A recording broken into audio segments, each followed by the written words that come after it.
Hello. Hi, everyone.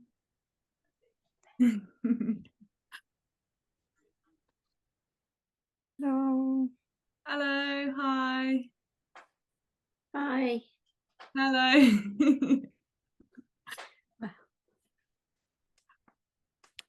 Yeah.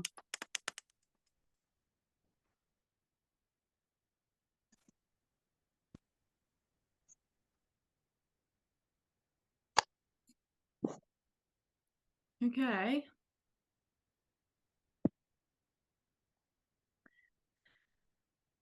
Well, okay, so what's this about? Well, obviously it's not about anything really. There is no topic to be discussed in that sense. There isn't even a thing called non-duality, or even a message that can be introduced or that can be pointed to or claimed or declared or anything like this. There is no message. So, I mean, really, all this apparently is just friends sitting on Zoom, bodies sitting on Zoom, apparently talking, connecting, asking questions, maybe laughing, whatever arises. It's just what appears to be happening. So, of course, the suggestion is that this is everything. But in and of itself, this doesn't need to be said. It's not even said by anyone. You could say that it seems to be this apparent response to a so-called experience that a body seems to claim having, saying, I am someone. I am me, this is my life, this is my name, this is my age, and that this is happening to me, that I am sitting on Zoom listening to Izzy. And so, of course, that is also just what appears to be happening, a body saying, I am sitting on Zoom. But the suggestion is that that actually being real and there actually being a real separate someone is an illusion, of course. So, of course, there's not an actual illusion. There's not an actual separate dream or separate illusion that needs to or even could be seen through or collapse.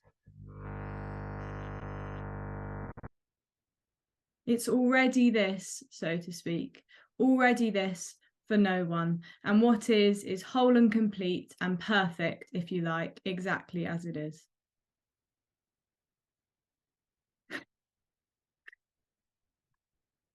Well, that's it from me to begin with. So, yeah, anyone is welcome to ask anything, just comment or speak.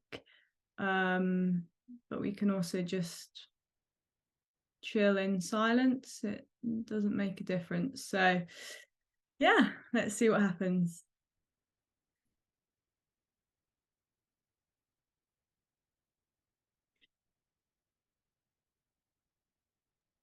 Hi, Izzy. Hello. Same as my youngest daughter. Oh. So, how can it be said that it's only apparent, an apparent talking, and also aren't the bodies sacred, or is it again?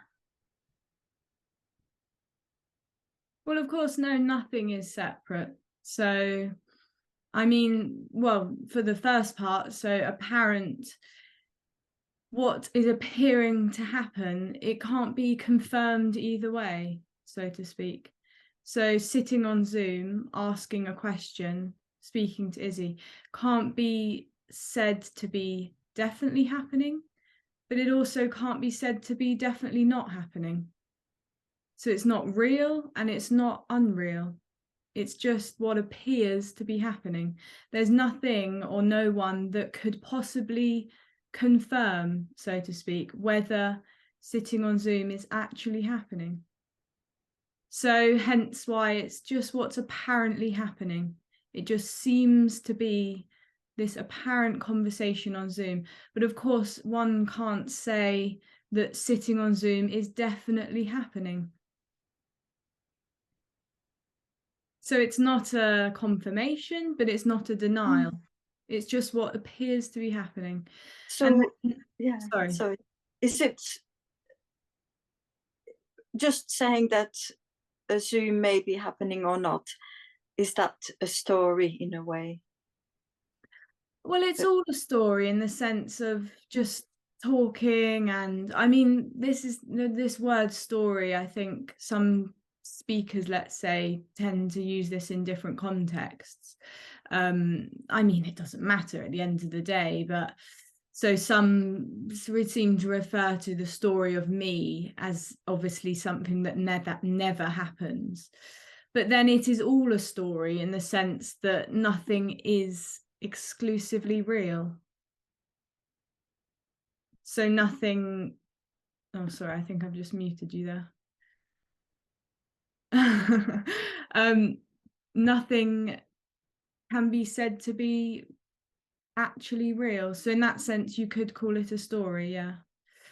And of course, bodies are not separate. Nothing's separate. So a body appearing to sit on Zoom is of course not separate. There's just no separation. What appears to happen is everything.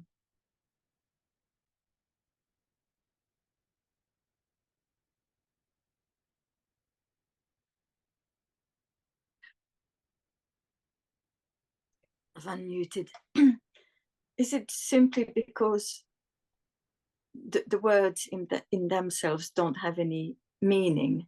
We just confer a meaning to a word, and reality is not a word, or but then you're going to say reality is also unreal. Well, exactly. In this sense, there is no such thing as a reality.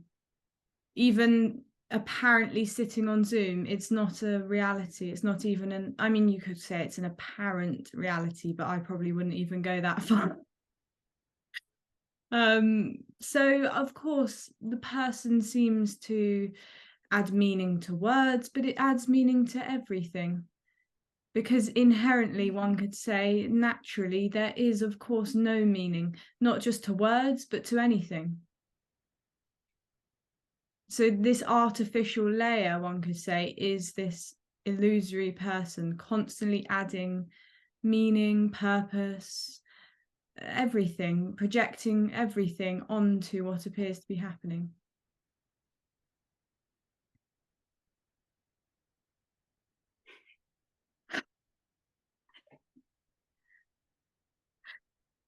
Thank you.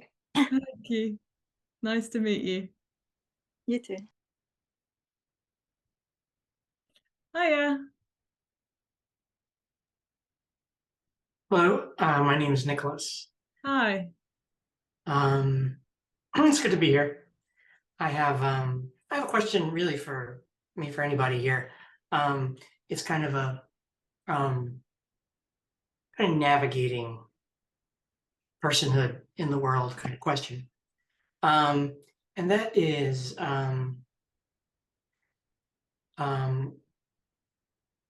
I feel drawn to pursue a career in interfaith chaplaincy. And I'm very excited about it. I think it's appropriate for my personal skills, desires, temperament. And of course, there's that sort of element of wanting to share this and in some kind of context where it makes sense to do so. And one of the practical requirements for doing such a thing is to have sort of a faith community. call home. Now, there are other great reasons to have a faith community, but let's just say there's reasons. And so I'm shopping around, I'm looking at places, and I'm finding a certain level of dissatisfaction with, I don't know, I feel like I want to sort of, express as a person in the world authentically based on, how I'm abiding, in this. But to show up authentically and expressing as a person in a spiritual context, but a spiritual context like a faith community or something like that, I feel like it seems extremely difficult to be met there. And so I wound up feeling a little dissatisfied and wondering, like, what's my relationship to a faith community? Like, is it just a matter of like, how can I be of service and forget about being understood or met or whatever, and just focus on the service aspect and just showing up for this group in this way. Anyway, I'm just throwing it out there. I guess looking for a community that I could consider my tribe, that's a faith community, but it seems, except for possibly online, it seems pretty tricky.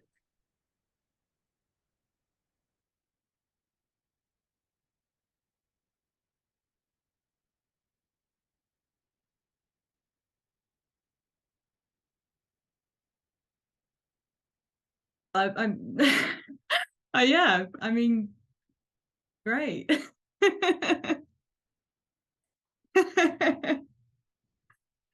I mean, of course, there's already no one that could choose to do anything in this sense. So if going to a group happens, that's just what's appearing to happen. There's no right or wrong in this sense. The person would seem to add things like, finding my calling, finding my life's purpose. Is this the right or wrong decision? But it's just what appears to be happening. There's already no one choosing, so to speak. I suppose I want to honor.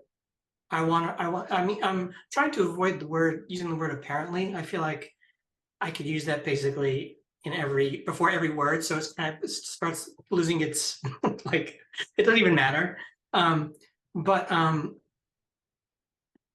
I feel like there's a sense of wholeness, and I'm tempted to use the word integration, but that doesn't feel right. I guess I could say wholeness or unity in recognizing the manifestation of a person in the world who happens to be this, right? This localization. And again, I could be putting apparently in front of all this, but I feel like I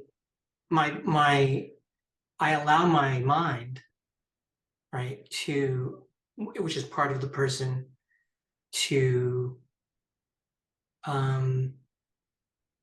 do naturally what it wants to do and desire what it wants to desire without trying to second guess it. And so, I mean, like, for example, I could be doing my taxes. I mean, they're only apparent taxes, but I allow this to unfold because I want this to happen on a worldly level. You know what I mean? Like, Well, I feel like the suggestion. So I feel like to say that there's no one really here. Of course. It doesn't seem to do justice to allowing a person to make decisions in the world, even if it's just an apparent person. Well, of course, the suggestion here is that there is no one. So there's just already no one that can let things unfold, that can choose to do the taxes over something else. There is already no one. And there's no manifestation. There's no ultimate that then comes into existence as the person. There isn't even the appearance of the person. So there isn't this illusion. It doesn't exist. So this apparent illusion that only seems to even be a thing, one could say, because there seems to be a body saying, I feel like someone. So you've used the phrase apparent illusion, and you've also used the phrase that there was nothing at all.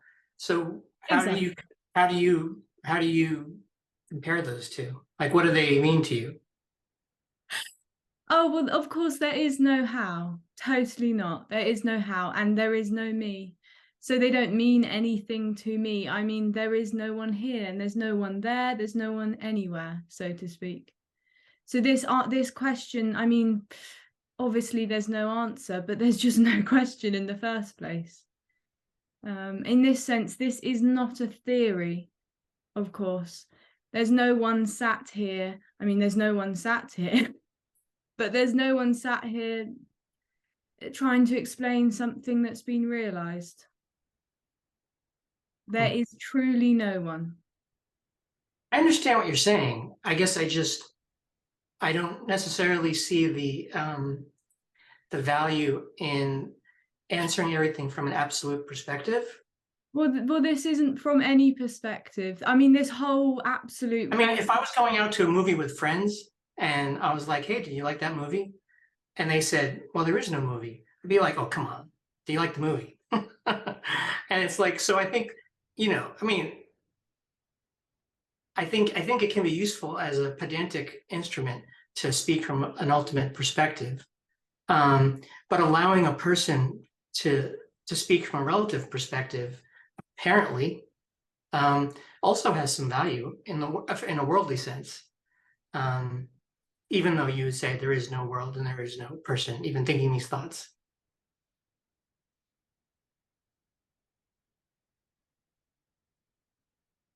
And that's what I have. Nice to meet you.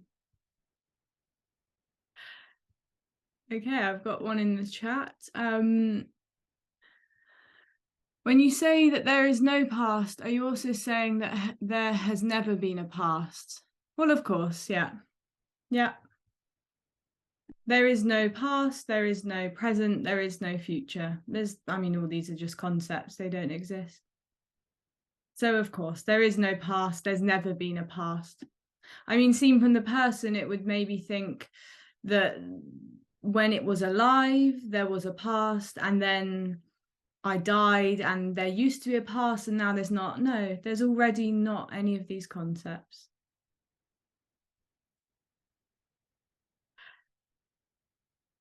Okay, Amy has your hand up. Hi, Izzy. Hello. So I've been thinking about this a lot lately, that like non-duality and quantum theory and spirituality, that like everything is everything else, right? So if everything is everything, I guess the question that I've come to is, does that mean nothing means anything, or everything means something? And I think the way that you decide to approach the world, you give life the meaning that you want it to have, right? So sorry, go on. I'm curious about like, how do you approach life kind of on a day-to-day basis? Well, of course, I don't approach life. There's no one here. I died. So this idea even of there being an approach is already this apparent duality. Obviously a duality that doesn't exist, but it already seems to come from something that believes itself to be separate. And then there could even be a possibility of approaching life, or observing life, witnessing life, being aware of life, or whatever it is. I mean, this is a total impossibility that never happens.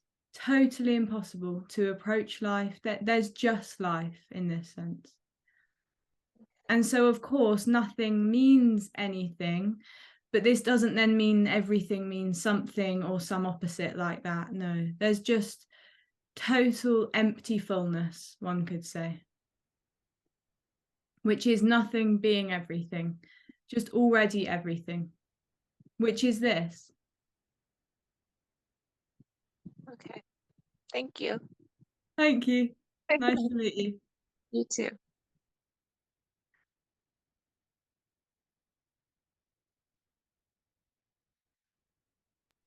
Hello, Izzy. Oh, hello. Hi. I have a question. Yep. Could you please explain more how awareness creates separateness for the individual? I'm aware, so there is two. I'm aware of the table, I'm aware of the Zoom meeting, so it creates this two-ness, so to speak. Tuna, How? did you say? Did you say awareness creates two-ness? Yes, yes. Well, of course, this idea of awareness obviously is just an idea. So there is obviously no such thing as awareness, whether it's personal or universal or pure awareness or whatever. But one could say, of course, awareness doesn't, well, nothing creates two. There just is no two. So one could say that this illusory idea of there being two is also the illusory idea that I am aware, or there is awareness, or a possibility to become aware or be aware. So I wouldn't say so much that awareness creates two. The idea of awareness is the illusion of awareness is the illusion of two-ness. Yes, when for example, when you say I will read the comments for the people who are on YouTube, that will happen in the future. So you are aware that people will listen, and you have to read to them the comments. You see what I mean? Well, no, of course I'm not aware. No one is aware of that. It's just what seems to happen. But of course, you know, language, everyday language is used in this sense. The body just uses that as a function, one could say. But there's just no actual awareness. There's no one inside who has any awareness or experience of replying to YouTube comments. Oh, the problem is the language. Well, there is no problem. Yes. Thank you, Izzy. Thank you very much. Thank you. Nice to chat. Okay, I've got someone in the chat says, do you offer one-on-one sessions? I mean, I don't sort of officially term them in that way, but yeah, I'm happy to chat with people just on a one-to-one basis, you could say, yeah.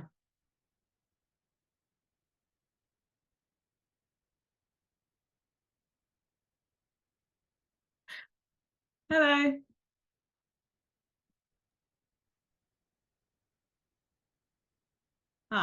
Can I hear you? Yeah, hi, Izzy. Hi. Hello. I don't really have any question, but I just wanted to say I really love your smile. You know, it's so infectious. It's like it makes me smile so much, like back. I just love it. That's it. Oh, thank you. You're welcome. Okay. Nice to meet you. Nice to meet you.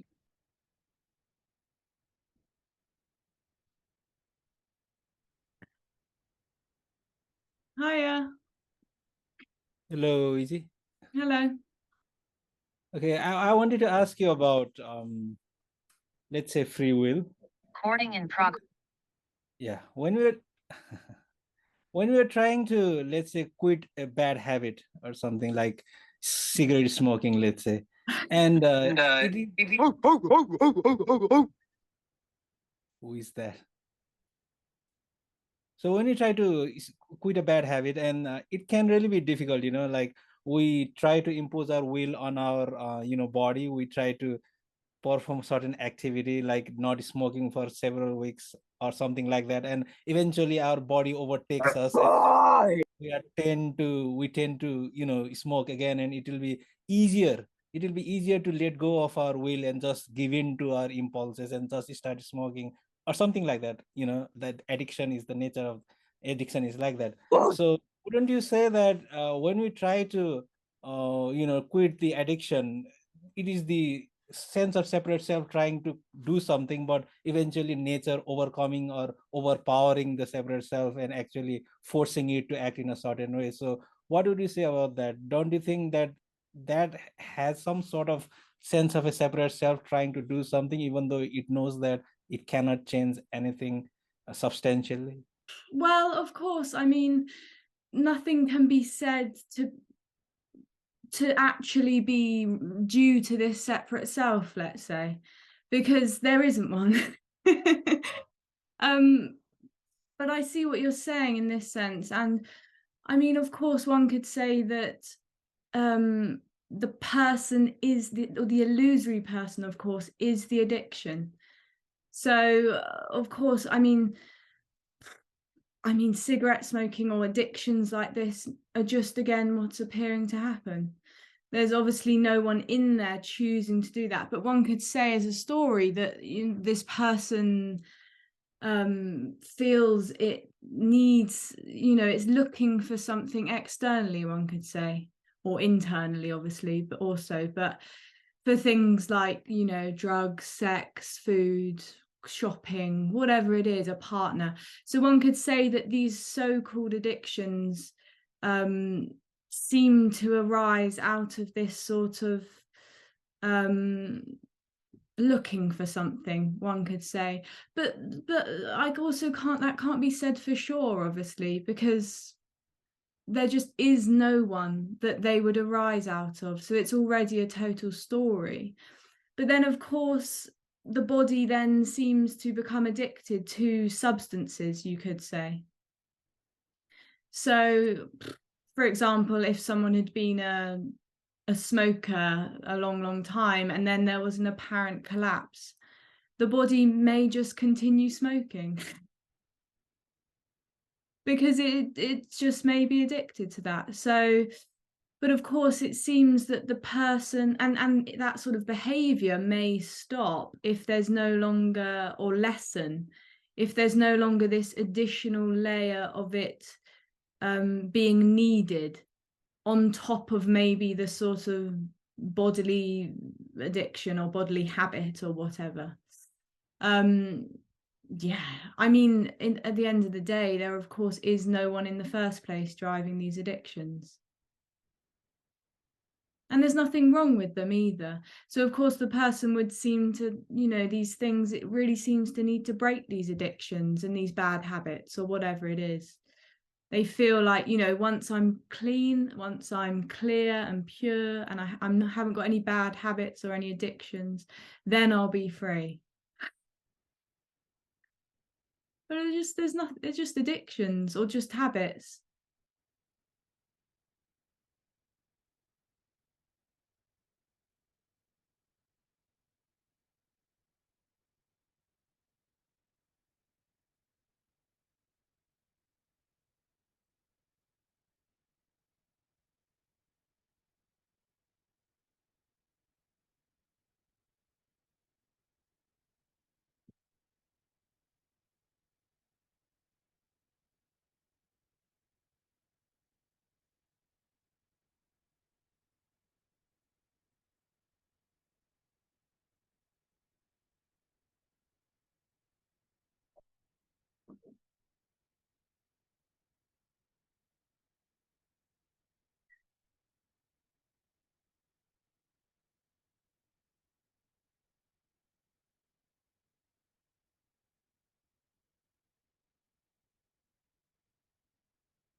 If there is no one inside the body who who is looking for a better experience, there will be no addiction, because we go to addictions to experience something better than what is.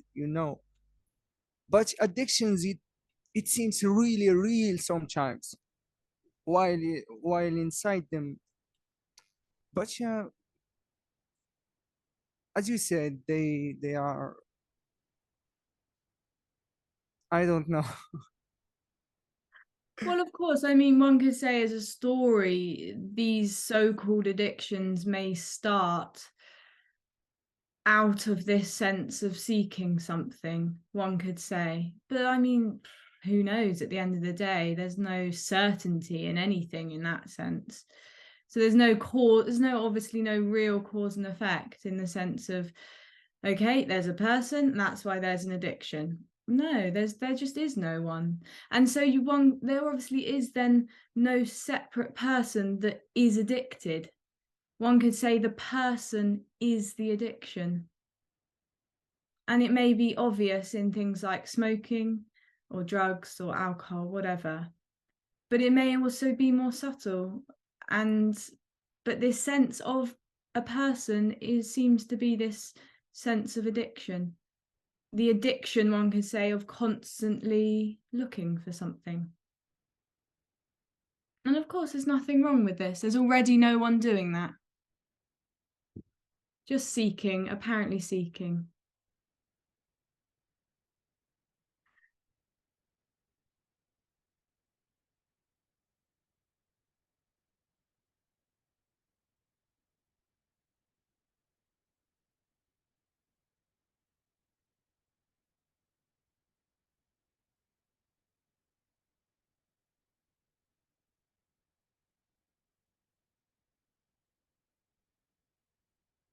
Hello. Hello.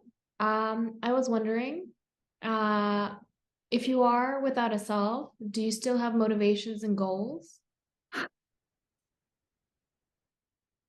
I mean, well, of course, a lot of these seem to collapse, one could say, with the apparent death.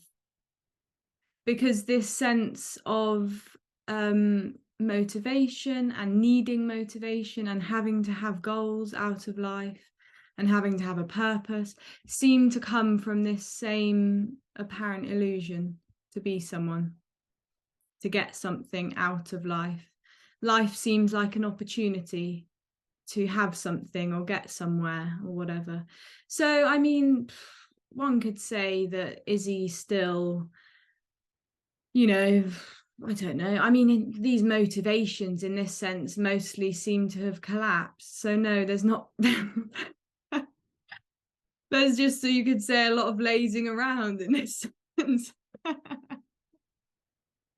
of course, things happen in the sense of, you know, go to the shops, the supermarket, get food, walk the dog, see friends. But this sort of idea of there being any deeper motivation or purpose, no. So you could, I mean, it just seems very natural in this sense, in terms of this added layer of needing something is just totally not there.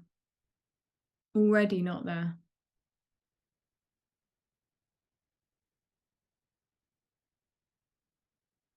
So all these goals and motivations totally empty. Of course, the person seems to set them in the first place, hoping that they'll get something out of them, or that they'll lead to fulfillment or a good feeling or whatever. Wholeness. Totally impossible. There's already no one.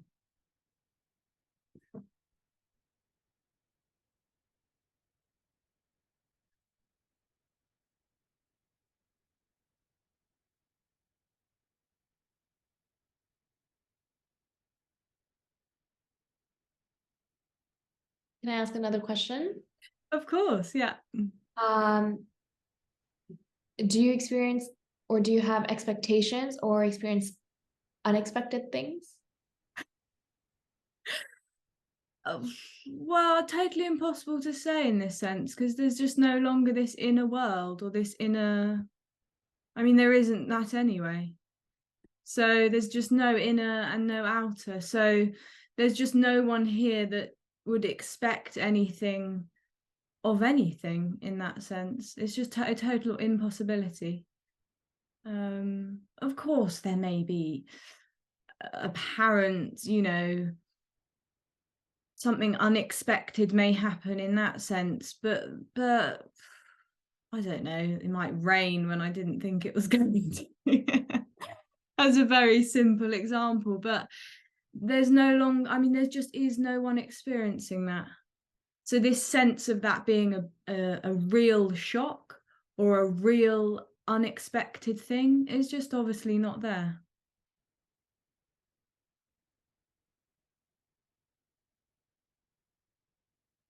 I mean, this whole sense of unexpected or expected seems to sort of come, you could say, from this apparent person's sort of idea it has of what life should be, or what this day should be, or even what this Zoom call should be.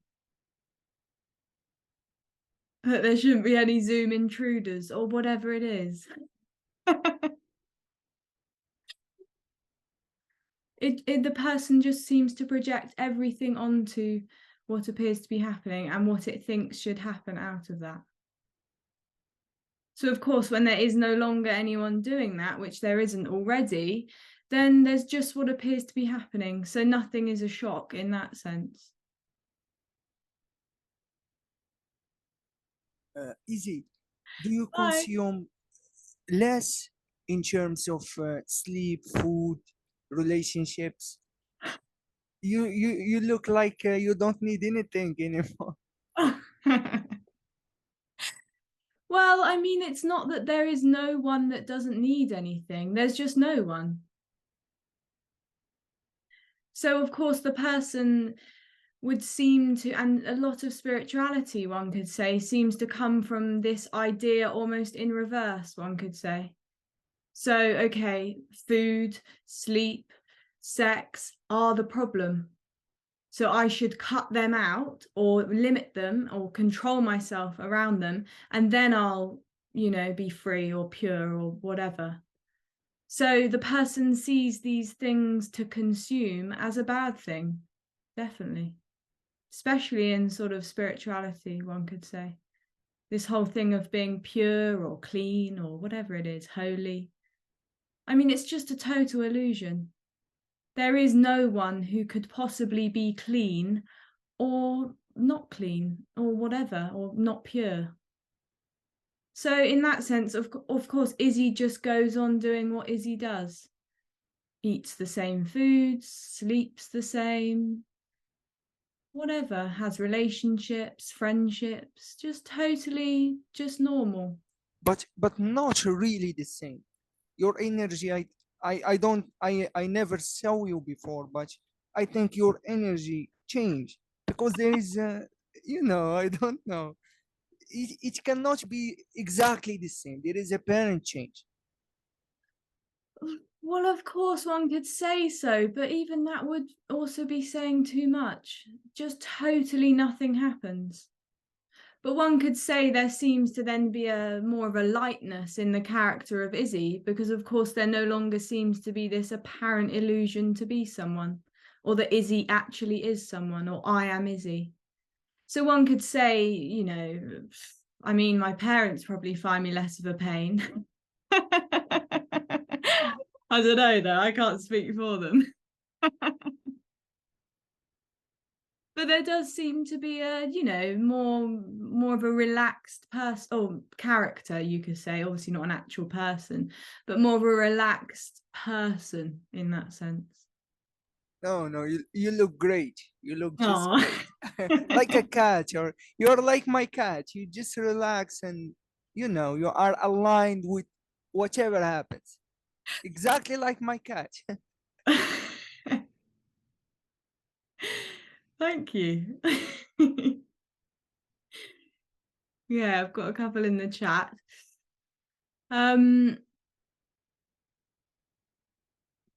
Thank you for existing and not existing in this non-space without me. Thank you.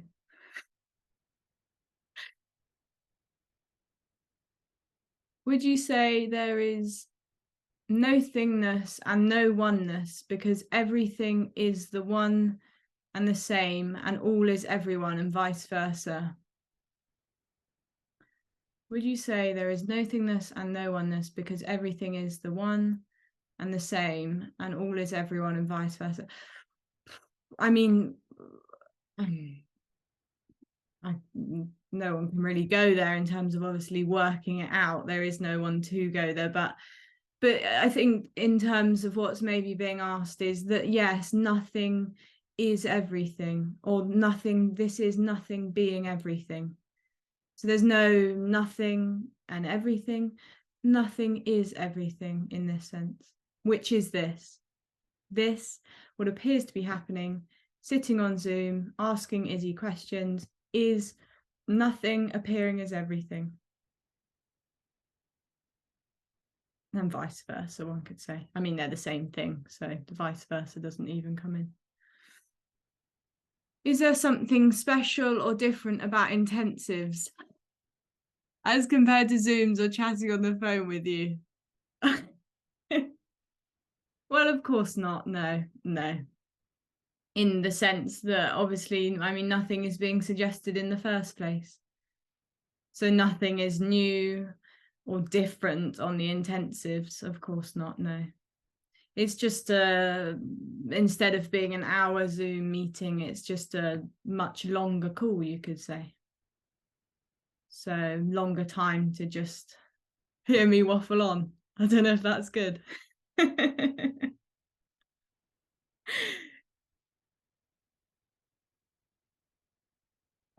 But yeah, it's usually smaller group or whatever, and an opportunity to just get to know each other and talk on a longer period, you could say.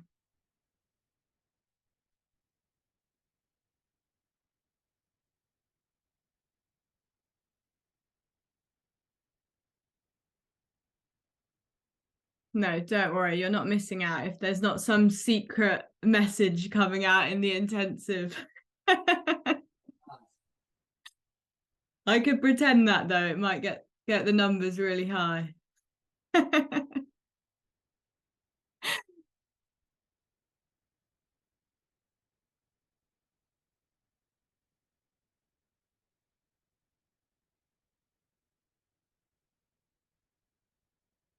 Okay, in a serious way, do you know the answer to the question of what came first, the chicken or the egg, or does everything arise at the same time? Well, no, in this sense, of course, there's nothing actually even arises or manifests or comes into existence.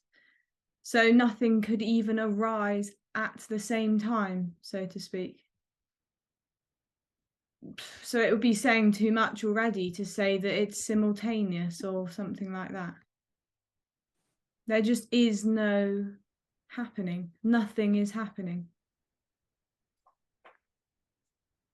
So nothing comes first, there's no big bang and then something comes into existence. There's no God that manifests everything. No, there's just apparently sitting on Zoom.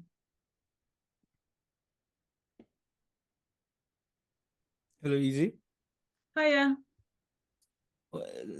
Just right now, as you said, there's nothing happening, but apparently this is happening, right? So do you mean it in the sense of a movie, like many things seem to be happening in a movie, but there is only the screen? Do you are you saying in that sense, or can you make that analogy like that? No, of course not. No. They're just, it's not being said in any sense. So they're just, totally no analogy could even be said of this. My impression with this analogy of the screen and the movie seems to be pointing towards this sort of game with awareness.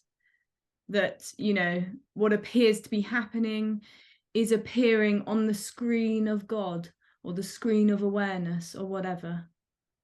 But no, there just isn't a screen. There isn't a God or awareness or anything like this, that this is appearing on. There is nothing behind this, above it, deeper than it. It's just totally what appears to be happening. And of course, when I say it's not happening, yeah, it's not happening. It's not actually happening, of course.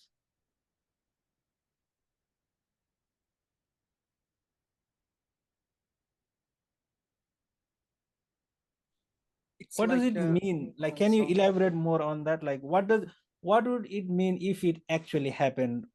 Were actually happening? What would it mean? Well, of course, there's in terms of the language, an actual happening would obviously suggest that something is, well, I don't know, actually happening, that it is actually real. But of course, it can't be compared to anything. I can't give an example because there's nothing outside of this. which is just what appears to be happening. So it's impossible to say, oh, well, you know, like X is actually happening. No, because nothing is ever actually happening. Like, is it closer to an imagination? Like imagination, like we may have vivid imaginations, but they are not actually happening. Can you say in that sense, like it is closer to, we are actually all imagining this Zoom conversation that we're happening right now, and it is not actually happening? Can you say like that? I mean, at the end of the day, no, of course not, because no one and nothing is imagining this. So in the sense of an imagination, one could say is not real and it's not unreal, perhaps, but of course this isn't being imagined by anyone or anything, and it's not a figment of anyone's imagination. That seems to be what the person would conclude, perhaps, is that, okay, maybe this isn't real or as real as it seems, so I must be imagining it. So it must be my imagination. I mean, it's just totally self-centered in that sense of, it takes what it thinks is being heard and thinks it must be my imagination then. But there just is no one already that could or couldn't do such imagining.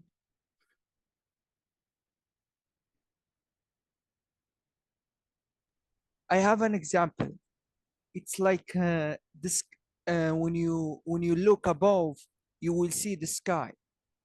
But if you go there, there is no sky.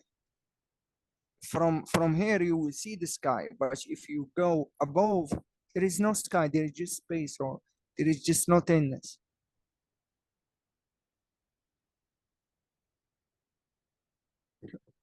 Well, of course, and in the first place, there's no one that is looking, or, I mean, all these analogies, I mean, they just are what they are, of course, but I mean, this isn't saying anything. Just like So it can't be compared to anything or made an analogy to point to it, or, you know, the snake and the rope, or all of these sort of mind stories or games the person seems to make up. But this just truly isn't saying anything. There is no message. So there can't be an analogy of what's trying to be said.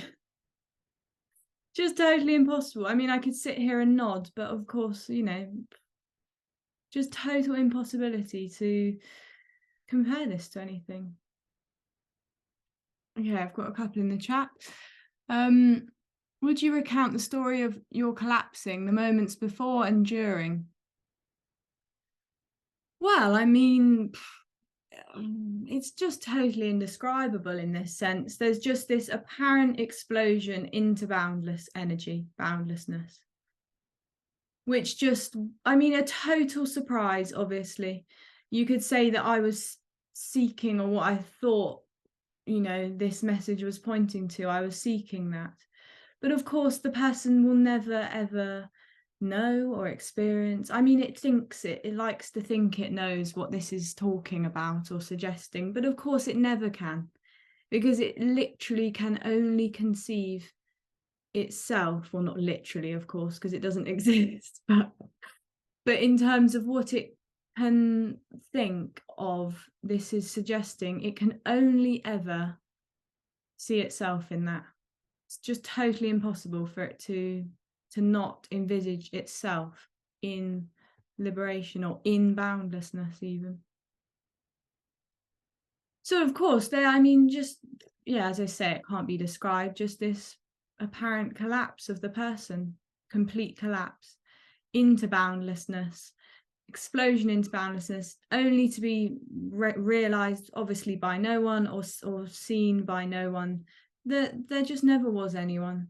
It's always been boundlessness, which you could say was the surprise, because the person's constantly expecting this to be different, or to be a change, or to be something new.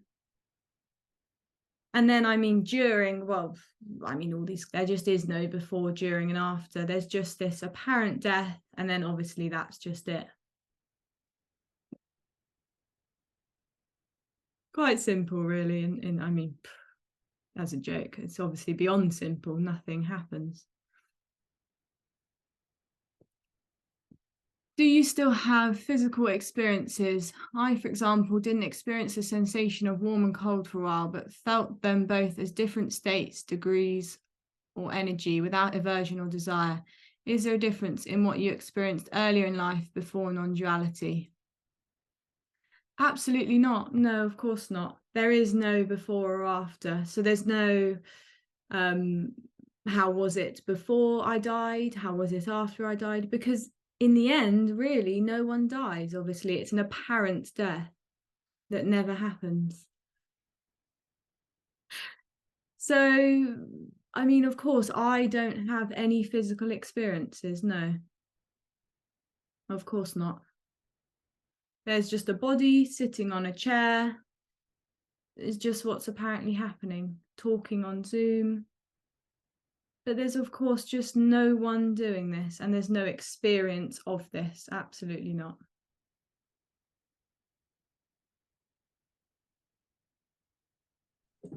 Hello.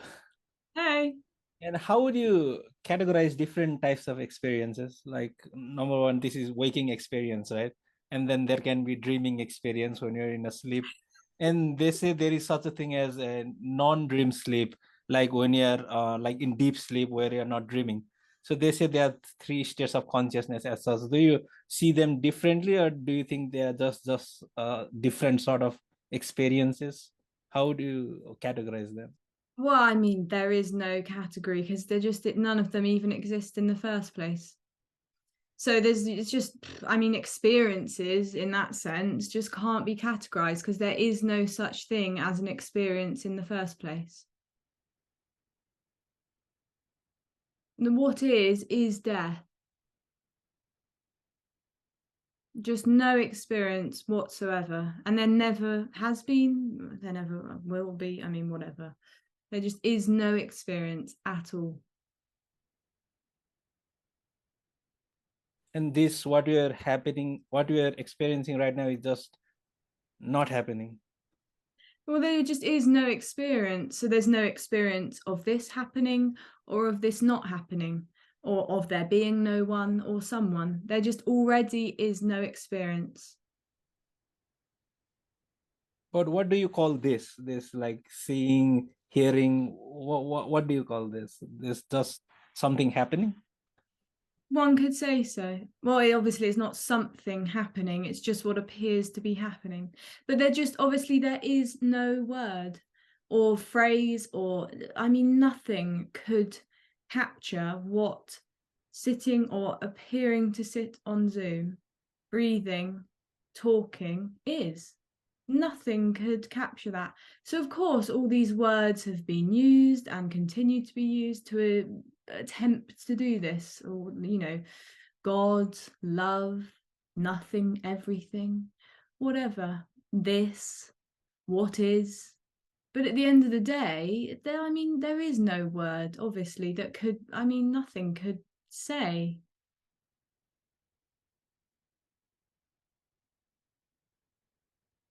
And it doesn't have to be said. What is doesn't even know itself in this sense. It's just what is, just totally blindly, innocently, completely perfectly itself.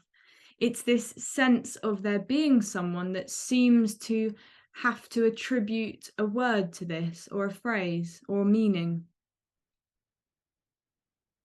Is this an experience, or is this, what does Izzy mean by death? Or is this a dream then? Or what is this? Is constantly asking, what is this?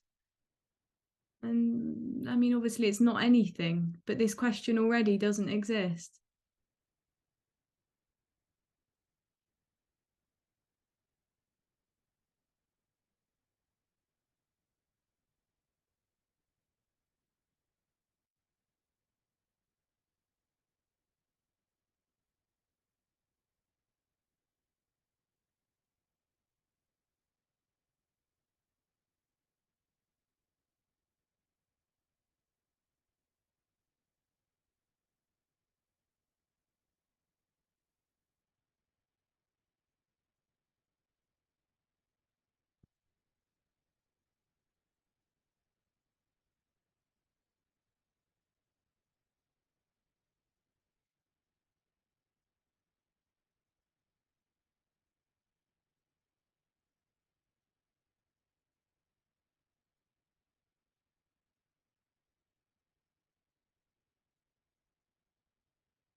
Hi, Izzy. Hi. I've been listening to, this for a while, and it's always felt like you say that first it can feel like home, or there's a resonating with it, and now it's starting to feel very confronting.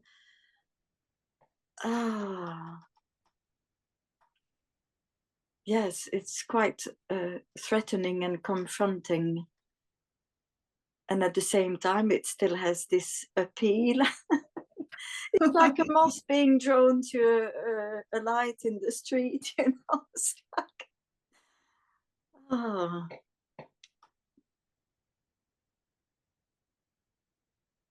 Oh, totally. The apparent person seems to have a love-hate relationship, one could say.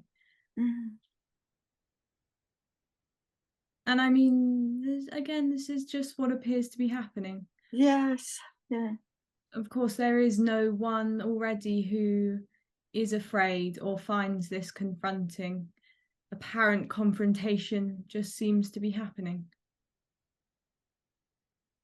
But of course, it does seem that the person, it can suddenly be heard, one could say. And then it can be, yeah, as you say, quite weird. Oh, this really is it? There really is no one? Yes, yeah. Yeah. Because everything is felt so real. My own life, other people around, everything around seems just so real, and it's like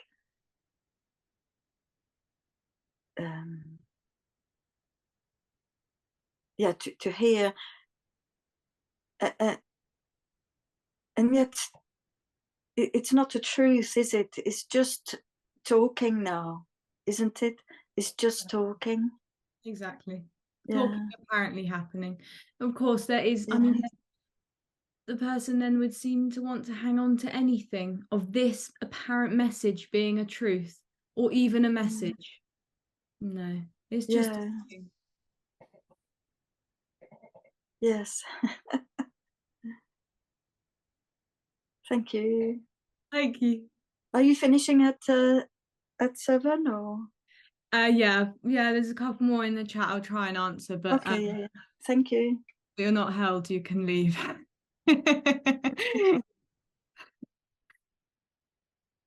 Okay, a couple more I'll try and do before we finish. Hello, Izzy, can you explain about the glims? I assume that means glimpses. Well, of course, there are no actual glimpses. But for the person, when the person seems to survive what it then calls a glimpse, which really one could just say seems to be when this illusion to be someone isn't there, which it obviously never is, but it seems to be obvious that it's not there or be recognized by no one that it's not there for, I don't know, X amount of time, whatever, in the story. That feels real then for the person. It seems to then come back and think, oh, I just glimpsed something, and what was that? That's what Izzy's speaking about. I must have that. But of course, these glimpses don't actually happen, and there is no one that comes back or that falls away. There just already is no one. But they seem quite frustrating for the person. I mean, I know they certainly were for me. Until just it's obvious, one could say, on this death, that there was never anything that was glimpsed. I have one 10 years ago with a lot of recognition, no me, no time. Exactly. I mean, the person seems to then have these insights it takes from these glimpses, one could say. There is no time. I mean, for me, it was, I think, there was nothing being everything or whatever. But then a total story is made out of this. So it may be obvious as unconditional love, or that this is wholeness, or that there is no one. But then this seems to become a sort of doctrine or mantra, or even just something the person falls back on as a safety net. There is no one, there is no one. I am no, or this is everything, you know. I mean, I did that and it's terribly exhausting, but also just what appears to be happening. There's nothing wrong with there being a mantra, there not being a mantra. Just everything is whole and complete. But of course, it can seem quite, the person seems to come back with, I mean, not all the time, obviously, but as a story, can seem with added intensity, because it seems to want to, you know, really make something out of the glimpse. And in a sense, the person then feels that talking about the glimpse or having a story about it will make it happen again or trigger it again. But of course, really, one could say this is obviously just the person avoiding what is. I mean, obviously it's not, that's also what is, but these sort of phrases, or even the idea that there is no one, seems to keep the person safe. Which is, you know, wonderfully ironic, obviously. If this is meaningless and purposeless, why is this happening and not just blank? Well, of course, this isn't happening. So there is nothing happening. That is the suggestion. That sitting on Zoom, speaking with Izzy, is not actually happening. Nothing ever happens. This is death. But of course, the person would think, well, then why is it not just black, or everything's void, or like space? I mean, it seems to create all these stories. One could say this is the void. Sitting on Zoom, apparently sitting on Zoom is void, if you want to use that word. I mean, they're just words, obviously. Hi, Izzy. Do you mean Hello. at the moment when you stop talking, so you never speak, or do you mean while you are talking there is nothing happening while you are talking? Well, there's just, of course, no, when I don't speak, when I do speak, it's just nothing ever happens. So if there's silence, there's still nothing happening. If there's a parent talking, apparent silence, nothing happens. So this isn't sort of saying, or not in this sense of, I haven't done anything today, nothing happened today. It's that nothing ever really happens. This Zoom call never happens or happened. My mind cannot take this. Exactly. The mind cannot understand this because there is no mind. Okay, I think we'll leave it there. But the next meeting will be on Saturday, this coming Saturday at 11 a.m. British time. And yeah, this is everything. Sitting on Zoom, apparently sitting on Zoom, listening, breathing, talking is just what appears to happen. And it's whole and complete exactly as it is. Nothing has to or possibly could change. This is it, so to speak. And someone mentioned the intensive that is coming up in April, the weekend of the 15th and the 16th. And it will be longer Zoom calls each day, 2 hours in the morning, 2 hours in the afternoon for both days. And yeah, you can email me if you want to come along and I'll send you the link. Okay, thanks everyone. Thank you, Take Izzy. care. Thank you It very was much. lovely. Sorry about the barking Thank you. dog. Thank you. Bye-bye. Thank you, Bye. Izzy. Bye bye. Take care. Thank Bye. you. Bye. Bye. Thanks, Izzy. Thank you. Okay. Look at it.